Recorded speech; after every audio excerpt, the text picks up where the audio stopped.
નમસ્કાર મિત્રો, તમે નિહાળી રહ્યા છો દવે ડિજિટલ યુટ્યુબ દ્વારા નિષ્કલંક મહાદેવના દર્શન કરી રહ્યા છો। નિષ્કલંક મહાદેવ જે ભાવનગર જિલ્લાના કોળિયા ગામે આવેલું દરિયાની અંદર આવેલું આ મંદિર છે, જે ભાવનગરથી ફક્ત 20 કિલોમીટર દૂર આવેલું છે। આ મહાદેવની સ્થાપના મહાભારત કાળના 5 પાંડવોએ કરેલી એવી લોકવાયકા મુજબ ગણવામાં આવે છે। અહીંયા પાંડવોએ મહાભારતના યુદ્ધ પછી તેમના કર્મથી મુક્ત થવા માટે અહીંયા ભગવાન શિવની સ્થાપના કરેલી, જે 5 પાંડવોએ પોતાના અલગ અલગ ભગવાન શિવની લિંગ બનાવી અને આ દરિયાદેવની અંદર આ ટાપુ ઉપર શિવની સ્થાપના કરેલી। જે તમે લિંગ નિહાળી રહ્યા છો એ યુધિષ્ઠિરે સ્થાપેલી શિવલિંગ છે। બીજી શિવલિંગ ભીમે સ્થાપેલી એવું લોકવાયકા મુજબ માનવામાં આવે છે। અહીંયા આ જે તમે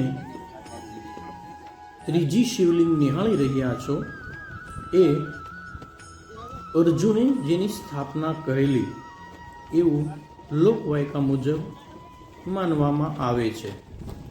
ત્યારબાદ જે તમે અહીંયા ચોથી શિવલિંગ નિહાળી રહ્યા છો એ જ્યોતિષશાસ્ત્રી સહદેવ જેને ગણવામાં આવે છે એમણે સ્થાપના કરેલી એવું માનવામાં આવે છે।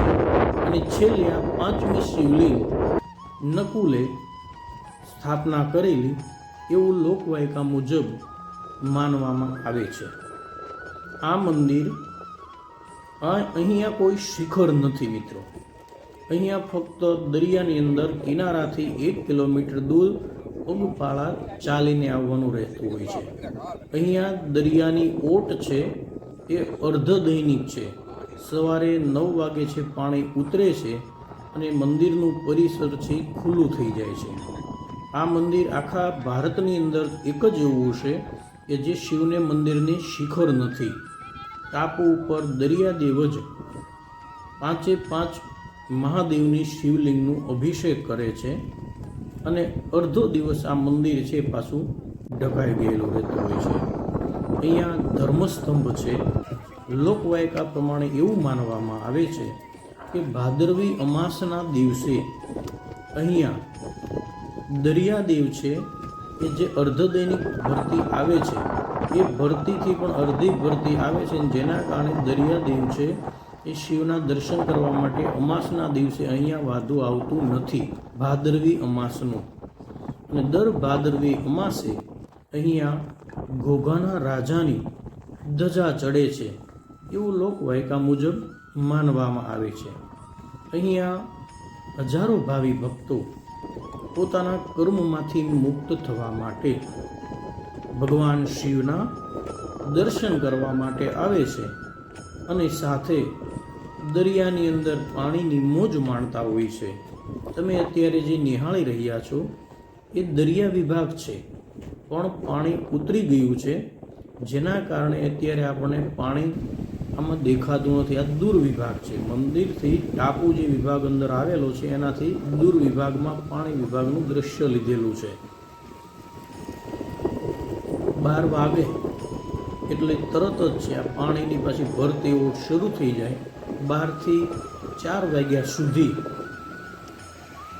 અહીંયા પાછું મંદિર છે એ ઢકાઈ ગયેલું રહેતું હોય છે, જેનો અભિષેક છે સ્વયં છે દરિયાદેવ જ કરે છે શિવલિંગનો એવું માનવામાં આવ્યું છે।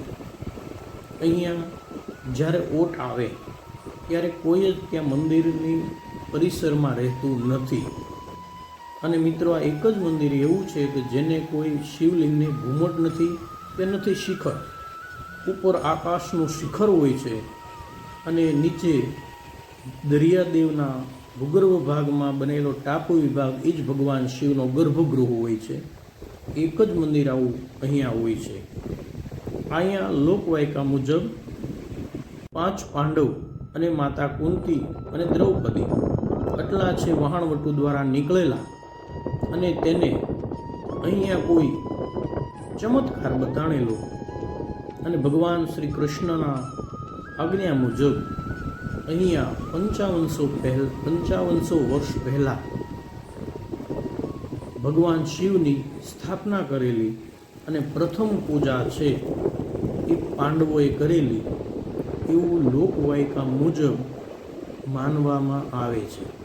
અહીંયા પિતૃ કાર્ય પણ થાય છે, તેમજ પિતૃ મોક્ષાર્થી યજ્ઞ, સપ્તાહો આવું પણ યજમાનો બેસાડે છે અને સાથે દરિયાની આવતી લહેરોની મોજ માણતા હોય છે.